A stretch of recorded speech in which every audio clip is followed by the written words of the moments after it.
भरे जंगल में एक बकरी जिसका नाम भूरी था और एक बंदर जिसका नाम मोंटी था रहते थे। भूरी और मोंटी अच्छे दोस्त थे, लेकिन उनके स्वभाव और आदतें बिल्कुल अलग थीं।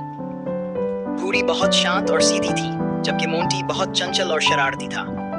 एक दिन वे जंगल के एक खूबसूरत बाग में पहुंचे, जहां पेड़ फलों से लदे हुए थे।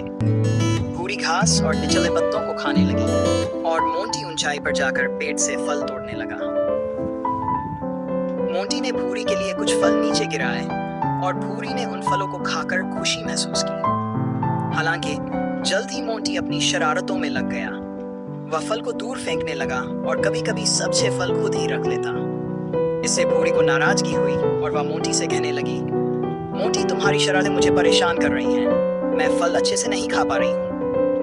मोंटी ने हंसते हुए जवाब दिया, भूरी, मैं तो बस मजाक कर रहा था। अगर तुम्हें बुरा लगा तो मुझसे कह देती। तब एक पुराने उल्लू जो पास में ही रह रहा था ने उनकी बात सुनी। उसने दोनों से कहा, दोस्तों, एक अच्छी दोस्ती में एक दूसरे की भावनाओं की कद्र करना जरूरी है। मोंटी, तुम्हें भूरी की मदद करनी चाहिए और भूरी, तुम्हें अपनी भावनाओं को स्पष्ट रूप से व्यक्त करना चाहिए।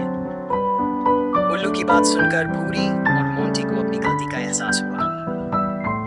मोंटी ने माफी मांगी और वादा किया कि वह आगे से भूरी की पूरी मदद करेगा और शरारतें कम करेगा।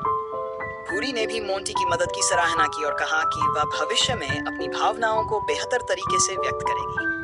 इसके बाद भूरी और मोंटी खुशी खुशी एक साथ फलों का आनंद लेने लगे और उनकी दोस्ती और भी मजबूत हो गई। इस कहानी से हमें यह सीख मिलती है कि सच्ची दोस्ती का मतलब है एक दूसरे की भावनाओं की कद्र करना, समझदारी से काम लेना और हमेशा मिलजुल कर रहना।